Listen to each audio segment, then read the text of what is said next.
বিসমিল্লাহির রহমানির রহিম। আসসালামু আলাইকুম। জয় বাংলা, আমার সোনার বাংলা, আমি তোমায় ভালোবাসি। ভার্চুয়াল এডিটর হাফেজ মাওলানা শাহজালাল গোলদার স্টুডিওর বাহির হতে অনুষ্ঠানটি এডিটিং এবং পরিচালনা করছেন। আজ আমার নিয়মিত উপস্থাপক নাই, ক্যামেরার পিছন হতে এই যে অ্যাসিস্ট্যান্ট এডিটর হাফেজ মাওলানা রিফাত আহমেদ অনুষ্ঠানগুলি এডিটিং পরিচালনা করছেন। আজ আমাদের সংক্ষিপ্ত অনুষ্ঠান ডেইলি ভিউজ সহ 5টি অনুষ্ঠান, তাবলিগ, হজ, উমরা, ফিলিস্তিন, ডেইলি ভিউজ এবং অন্যান্য অনুষ্ঠান। শুরুতেই আমাদের এই যে তাবলিগটা আর কি, যেটা 10 বছর থেকে 2টি গ্রুপে বিভক্ত হয়ে আসছে। আজ এখানটায় আমি যেটা মহানবী মুহাম্মদুর রাসূলুল্লাহ সাল্লাল্লাহু আলাইহি ওয়াসাল্লামের বিদায় হজের ভাষণী মহাতাবলিগ, সেই মহানবী মুহাম্মদুর রাসূলুল্লাহ সাল্লাল্লাহু আলাইহি ওয়াসাল্লামের এই যে জীবনী কিতাব হতে আর কি, এখানে বিদায় হজের ভাষণের 33টি পয়েন্ট এবং সূরা মায়েদার মাধ্যম দিয়ে রাব্বুল আলামিন ইসলাম ধর্মকে, রাসূল সাল্লাল্লাহু আলাইহি ওয়াসাল্লামের কওমকে এইটা কবুল করে নেন এবং স্বীকৃতি দেন। তো সেখান থেকেই আমি এই তাবলিগের কোনো গ্রুপ নাই, তাবলিগে কোনো বৈষম্য নাই।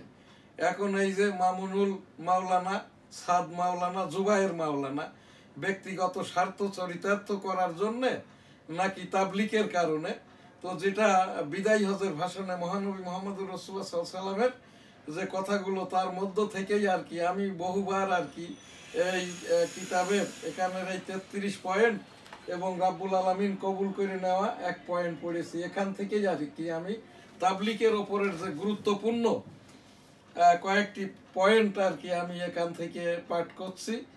এই যে 11তে আছে, অতএব হে মানব মণ্ডলী, তোমরা আমার কথাগুলো মনোযোগ সহকারে অনুধাবনের চেষ্টা করো। আমি তোমাদের জন্য 2টো জিনিস রেখে গেলাম, তোমরা এটিকে দৃঢ়ভাবে এই যে ধারণ করবে, তাহলে কোনোদিনই বিপদগামী হবে না। তা হলো মহান আল্লাহ পাক রাব্বুল আলামিনের পাক কালাম ও পাক হাদিস। এবং আরেকটি কথা, যেটা একজনের অপরাধের জন্য অন্যকে এই যে দায়ী করা যাবে না। অতঃপর পিতার অপরাধের জন্য পুত্রকে এবং পুত্রের অপরাধের জন্য পিতাকে দায়ী করা চলবে না। যদি কোনো নাক কাটা হাবশি কেউ আর কি যোগ্যতার বিবেচনায় তোমাদের আমির করে দেওয়া হয়, তবে তাকে তার অনুগত হয়ে থাকবে, তার আদেশ মান্য করবে। আমি এই যে তাবলিগের ওপরে দীর্ঘ 10 বছর যাবত এই যে বৈষম্যমূলক আচরণ যারা করছে, সাদ মাওলানা, আমি যতটুকু খোঁজ নিয়ে জেনেছি, উনি হিজরতকারী হিসাবে এই দেশে আর তাবলিগের বয়ান করার জন্য আসবেন না। জুবায়ের মাওলানা সাহেব, মামুনুল হক মাওলানা সাহেবদেরকে আমি বহুদিন থেকেই বলে আসছি, আপনারা আপনাদের বয়ানের মাধ্যম দিয়েই একভাবে আর কি 31-1-2 আমাদের তাবলিগটা এক করে দেন, আমাদের যাওয়ার ব্যবস্থাটা করে দেন। এবং এ জায়গাটাই আপনারা বৈষম্যমূলক রেখে গ্রুপ ভিত্তিক তাবলিগটা করার প্রয়োজনটা নাই। মহানবী মুহাম্মদুর রাসূলুল্লাহ সাল্লাল্লাহু আলাইহি ওয়াসাল্লামের সেই কথার ওপরেই একজনের অপরাধকে, পুত্রের অপরাধের জন্য পিতাকে, পিতার অপরাধের জন্য পুত্রকে দায়ী করা চলবে না।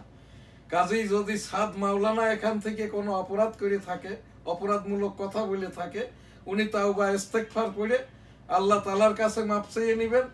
মাওলানা জুবায়ের মহোদয়, মামুনুল হক, আপনারাও আর কি ইস্তেগফারের সাথে রাব্বুল আলামিনের কাছ থেকে, যদি কিনা আপনাদের ব্যক্তি কোনো স্বার্থ চারিতার্থ করার জন্য করে থাকেন, ইস্তেগফার পড়ে আল্লাহ তাআলার কাছ থেকে আপনারা এটা সংশোধন হয়ে নেন। আমাদের তাবলিগকে এক করে দিন রাব্বুল আলামিন। আস্তাগফিরুল্লাহ রাব্বিহিম মিন কুল্লি যামবিন ওয়া আতুবু ইলাইহি ওয়া লা হাওলা ওয়া লা কুওয়াতা ইল্লা বিল্লাহিল আলিয়্যিল আযীম। আল্লাহুম্মা সাল্লি আলা মুহাম্মাদ ওয়া আলা আলি মুহাম্মাদ কামা সাল্লাইতা আলা ইব্রাহিম ওয়া আলা আলি ইব্রাহিম ইন্নাকা হামিদুম মাজিদ। আল্লাহুম্মা বারিক আলা মুহাম্মাদ ওয়া আলা আলি মুহাম্মাদ কামা বারাকতা আলা ইব্রাহিম ওয়ালা আলি ইব্রাহিম ইন্নাকা হামিদুম মাজিদ। রাব্বুল আলামিন পাক পরওয়ারদিগার আমাদের সকলকে এই যে মাওলানা সাদ, মাওলানা জুবায়ের, মাওলানা মামুনুল, কারোর ভিতরে কোনো রকমেরই দোষ ত্রুটিপূর্ণ কোনো মানুষ হয় না। যদি এই রকমটা হয়ে থাকে তাও মাফ করে দিন। ইস্তেগফার, রাসূল সাল্লাল্লাহু আলাইহি সাল্লামের দরুদে রাসূলাই মাফ করে দিন, কবুল করে নিন। আমিন। আমাদের এই তাবলীগকে রাব্বুল আলামিন সকলের এই যে মাওলানা সাহেবদেরকে হেদায়েত দান করুন এবং আমাদেরকে ওই টঙ্গীতে বয়ান শোনার যাওয়ার জন্য একবারের মতো করে ব্যবস্থাটা করে দিন। আমিন। এখনকার যে প্রোগ্রাম হজ উমরা, লাব্বাইক আল্লাহুম্মা লাব্বাইক, লাব্বাইক লা শারীকা লাক, লাব্বাইক ইন্নাল হামদা ওয়ান নিয়ামাতা লাকাল মুলক লা শারীকা লাক। রাব্বুল আলামিন পাক পরওয়ারদিগার বিশ্বের সকল মানুষকে একবার করে হজ উমরা করার তৌফিক দান করুন। আমিন। এবারের হজ প্যাকেজ 4,79,000 টাকা। ফিলিস্তিন গত সপ্তাহে আর কি যেই আমেরিকা ফিলিস্তিনকে উগান্ডা থেকে আর কি এই সৌদি আরবের ভূমি ফিলিস্তিনির, যেখানে আমাদের এই দ্বিতীয় কেবলা আর কি ছিল এক সময়, এই যে বাইতুল মুকাদ্দাস, এইটা কিন্তু সৌদি আরবেরই অংশ, পরে ফিলিস্তিন হয়। এরপরে আর কি উগান্ডা থেকে সেই আমেরিকান একজন প্রেসিডেন্ট 1948 সালে এই ইসরায়েল রাষ্ট্রটাকে ফিলিস্তিনিদের জন্য দেয়। সেই আমেরিকায় আর কি যুদ্ধটা বাঁধিয়ে রেখেছিল, আমেরিকায় যুদ্ধ বন্ধ করেছে। 1987 সাল থেকে আমি ইস্তেগফার দুয়ার অনুষ্ঠানটা করছি। এখন যারা এই যে লক্ষাধিক আহত, দ্রুতালয়ে সুস্থ করে দিন। অর্ধ লক্ষের উপরে যারা শহীদ হয়েছে তাদেরকেও জান্নাত দান করুন। আমিন। সেই সাথে আমাদের এই দেশে 16 জুলাই হইতে এই পর্যন্ত যারা শহীদ হয়েছে তাদের সকলকেও জান্নাত দান করুন। আমিন। 1971 সালে রণাঙ্গনের মুক্তিযুদ্ধের সকল শহীদকে জান্নাত দান করুন। আমিন। সেই ফিলিস্তিনিদের জন্য আর কি ওই যে আমেরিকান প্রেসিডেন্ট ডোনাল্ড ট্রাম্প বলছেন তাদের এই যে ফিলিস্তিনের, ইসরায়েলের নেবার কান্ট্রি সিরিয়া, ইয়েমেন, লেবানন এই জায়গাতে রেখে আর কি সাফ সুতরা করবেন গাজা উপত্যকা। এই কৌশলে যদি পড়ে, আমি জাতিসংঘ বরাবর উপস্থাপনা করছি এখান থেকে আর কি এই যে ইন্টারন্যাশনাল ইসলামিক অর্গানাইজেশন বরাবর, ওআইসি বরাবর আর কি আমি এখান থেকে উপস্থাপনা করছি, ফিলিস্তিনিদেরকে ফিলিস্তিনি রেখেই তাদের গাজা উপত্যকা সাফ সুতরা করে তাদের বসতি তাদেরকে বুঝিয়ে দিন। আমিন। এখানকার এখন আমার যে অনুষ্ঠান ডেইলি ভিউজের www.dailynewsstar.com, আমাদের যেটা online news portal newsstar.tv, IPTV, NSTV, এসআলি গোলদার, আপনারা সাবস্ক্রাইব করবেন। আমাদের এখান থেকে আমি অথেন্টিক বেস, সত্য ঘটনা, প্রতিদিনের ঘটনা, রিভিউ সহ আমাদের এই যে ডেইলি ভিউজের অনুষ্ঠান, আজ আমার নিয়মিত উপস্থাপক না থাকায় ভার্চুয়াল এডিটর হাফেজ মাওলানা শাহজালাল গোলদার স্টুডিওর বাহিরতে পরিচালনা করছেন এবং ক্যামেরার পিছনে আমার সহকারী এডিটর হাফেজ মাওলানা রিফাত আহমেদ আজকের অনুষ্ঠানটি এখানে স্টুডিও হতে আর কি এই নিউজ অনুষ্ঠানটাও এখানে এডিটিং এবং পরিচালনা করছেন। দৈনিক ইত্তেফাক, এখানে আমাদের আরো একটা ইংরেজি সংবাদপত্র আছে, এটা ডেইলি ইন্ডাস্ট্রি। দেশ জুড়ে ট্রেন বন্ধ, ভোগান্তিতে যাত্রীরা, কর্মবিরতিতে অনড় রানিং স্টাফরা। অপকর্মকারী নেতা কর্মীদের 1 চুলো ছাড় দেওয়া হবে না, তারেক রহমান। ওই যে বিএনপির যারা নেতা কর্মী তাদেরকে ছাড় দেওয়া হবে না। হিউম্যান রাইটস ওয়াচের প্রতিবেদনে হস্তান্তর, শেখ হাসিনা সরাসরি গুম খুনের নির্দেশ দিয়েছিলেন, র্যাব বিলুপ্তির সুপারিশ। এখানে তাহলে কমিশনটা আমাদের দরকার কি? অপরাধ ট্রাইব্যুনাল, আদালতই বা দরকারটা কি? এই যে হিউম্যান রাইট ওয়াচ, ইনারা 1971 সালের মুক্তিযুদ্ধের সময় কোথায় ছিলেন? 15ই আগস্ট বঙ্গবন্ধু যখন সপরিবারে শহীদ হয় তখন কোথায় ছিলেন? 1981 সালে জিয়াউর রহমান সাহেব যখন ওই যে চট্টগ্রামে সার্কিট হাউসে খুন হন, এই হিউম্যান রাইট ওয়াচ কোথায় ছিলেন? এই যে জিয়াউর রহমান মামলার আসামি, যিনি আমার সেক্টর কমান্ডার 8 নম্বর সেক্টরের মেজর মঞ্জুর রহমান, যাকে পিটিয়ে মেরে ফেলা হয় জিয়াউর রহমান মামলায়, তখন এই হিউম্যান রাইট ওয়াচ কোথায় ছিলেন? সম্পূর্ণ বেআইনি, আন্তর্জাতিক আদালত বহির্ভূত। এখানে যে কথাটি বলেছেন আর কি, শেখ হাসিনা সরাসরি গুম খুনের নির্দেশ দিয়েছিলেন, র্যাব বিলুপ্তির সুপারিশ। র্যাব কিন্তু পুলিশেরই একটি উইং, যার জন্য পুলিশ কমিশন করা হয়েছে। র্যাবের কি হবে না হবে এর জন্য তারা কাজটাই করতেছে আর কি।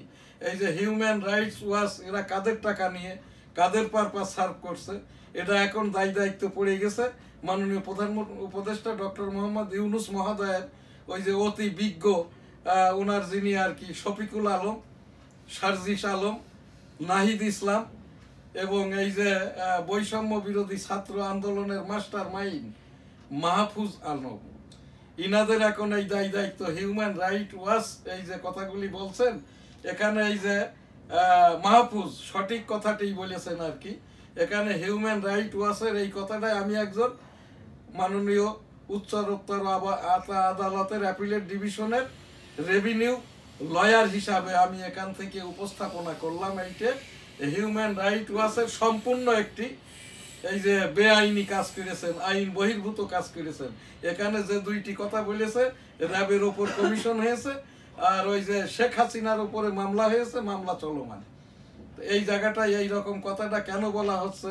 বর্তমান আমাদের মাননীয় প্রধান বিচারপতি, মহান বিজ্ঞ মানুষ, আমি মাননীয় প্রধান বিচারপতি বরাবর এই যে হিউম্যান রাইট ওয়াচের এই প্রতিবেদন হস্তান্তর, শেখ হাসিনা সরাসরি খুন গুমের নির্দেশ দিয়েছিলেন, র্যাব বিলুপ্তির সুপারিশ, আমি মাননীয় প্রধান বিচারপতি বরাবর দি ডেইলি নিউজ স্টার ইংরেজি সংবাদপত্রের সম্পাদক হিসাবে, ডেমোক্রেটিক বাংলাদেশ আমি প্রেসিডেন্ট হিসাবে, এবং বঙ্গবন্ধু আদর্শ মূল্যায়ন গবেষণা সংসদের ভারপ্রাপ্ত সাধারণ সম্পাদক হিসাবে মাননীয় প্রধান বিচারপতি বরাবর এখানে অবগতির জন্য উপস্থাপন করলাম।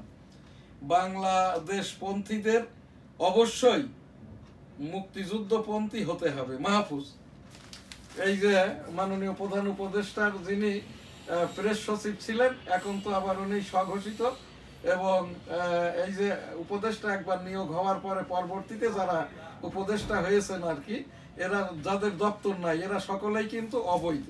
তো এই জায়গাটাই মাহফুজ বলছেন বাংলাদেশপন্থীদের অবশ্যই মুক্তিযুদ্ধপন্থী হতে হবে। অর্থাৎ ওই যে গত মাসে মাননীয় উচ্চতর আদালত হতে মাননীয় প্রধান বিচারপতি যে কথাটা বলেছেন, মুক্তিযোদ্ধাদের নিয়ে মন্তব্য নয়।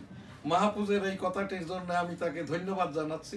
আমি একজন 1971 সালের রণাঙ্গনের এই যে মুক্তিযোদ্ধা হিসাবে, এই এখানে যেটি দেখছেন যে পতাকা নিয়ে আমরা যুদ্ধ করেছি, জয় বাংলা আমার সোনার বাংলা আমি তোমায় ভালোবাসি, এখানকার যে লাইটটি জীবন গাছের নিচ দিয়ে ল্যান্ড ট্যাঙ্কার ঢোকে এইটি, এবং এখানটায় আর কি আমাদের এই যে এই মুক্তিযুদ্ধের 1971 সালের 265 দিন যে যুদ্ধ করেছি, রাত্রে ভারতে ঘুমাইতাম, দিনের বেলায় বাংলাদেশে এসে যুদ্ধ করতাম, শব্দ দূষণে আমার কানটি নষ্ট।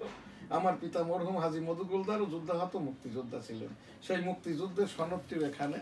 তো ওই সেই মাহফুজ আলমের কথার ওপরেই আর কি, প্রধান বিচারপতির কথার ওপরেই মাননীয় প্রধান উপদেষ্টা ডক্টর মোহাম্মদ ইউনুস মহোদয় এটা আগস্ট মাসে বলেছিলেন যে যার যা কিছু বলার আছে লিখিত জানান। আমি তখন মাননীয় প্রধান উপদেষ্টা ডক্টর মোহাম্মদ ইউনুস বরাবর ওই যে লিখিত আবেদন করেছিলাম মুক্তিযোদ্ধাদের মর্যাদার সেটেলমেন্ট প্রত্যাশা করে। তো এই যে আমাদের মুক্তিযোদ্ধাদের জন্য মাহফুজ সাহেব এই উপদেষ্টা যে কথাটা বলেছেন, বাংলাদেশ পন্থীদের অবশ্যই মুক্তিযুদ্ধ পন্থী হতে হবে আর কি।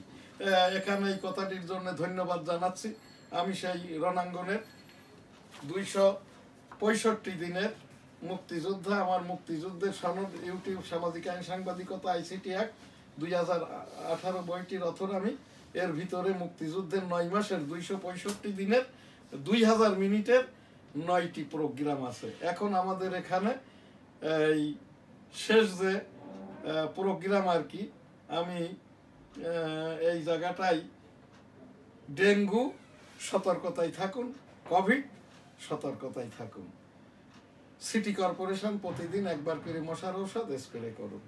এখানে আমার একটি উপস্থাপনা, বই কবে পাওয়া যাবে জানি না, কারণ বইয়ের টেন্ডার পেয়েছিল বিএনপি সমর্থিত ব্যবসায়ীরা, আর এই যে প্রেস ছাপাখানার মালিক নাই, ব্যবসা নাই, লেখাপড়া জানে না, এই যে জামাত ইসলামের স্থানীয় পর্যায়ের যারা নেতাকর্মী এরাই আর কি ছাপার টেন্ডার পেয়েছিল, যে কারণে বই পাওয়া যায়নি, বই পাওয়াও যাবে না এই তত্ত্বাবধায়ক সরকার আমলে। কারণ অর্ডার কে দিবেন, এনসিবিটির চেয়ারম্যান নাই, অন্যান্য ইত্যাদি নানাবিধ সমস্যা। এখান থেকে আমার যে উপস্থাপনা শিক্ষকদের প্রতি, গার্জিয়ানদের প্রতি, ছাত্ররা বাবারা ক্যাম্পাসে ফিরে যাও, গার্জিয়ানরা আপনাদের সন্তানদেরকে ক্লাসে পাঠান, শিক্ষকরা আপনারা ওই বোর্ড ভিত্তিক সিলেবাস উঠিয়ে নিয়ে ক্লাসেই পাঠদান শেষ করেন। বাংলাদেশের ইংলিশ ভার্সনের মতো, ইংলিশ মিডিয়ামের মতো, ইন্ডিয়ার মতো, ওই যে সৌদি আরবের মতো, ইউরোপের মতো, আমেরিকার মতো করে। আমাদের কোনো বইটা প্রয়োজন নাই, কারণ এই নোট গাইড বইয়ের জন্য একবার আর কি 7 বছরের জেল ঘোষণা করা হয়েছিল। সেটা বিএনপির সময়, আওয়ামী লীগের সময়ও আর কি, জাতীয় পার্টির সময়ও। তো এই জন্যই যেহেতু নোট গাইড দরকার নাই, সিলেবাস নিয়েই আপনারা পাঠদান করুন। আর যারা এই রকম সিলেবাস ভিত্তিক পাঠদানে অযোগ্য সেই সকল শিক্ষকদের চাকরিচ্যুতি ঘটিয়ে এখানটায় আর কি ওই নতুন শিক্ষক নিয়োগ দিলেই আর কি এই যে গ্যাপটা হয়েছে করোনার সময়কার, এটা কাটিয়ে ওঠা সম্ভব হবে। আর তা না হলে এদেশের শিক্ষা ব্যবস্থা এমনিই তো তলানিতে, মাইনাস মাইনাস মাইনাসে চলে যাবে। আর এখানটা থেকেই আমার ওই সেই গার্জিয়ানদের প্রতি উপস্থাপনা, ছাত্ররা তোমরা ক্যাম্পাসে ফিরে যাও বাবারা, সকলে ভালো থাকবে, সুস্থ থাকবে, পাশের জনকে ভালো রাখবেন। আলহামদুলিল্লাহ, আল্লাহ হাফেজ। জয় বাংলা, আমার সোনার বাংলা, আমি তোমায় ভালোবাসি।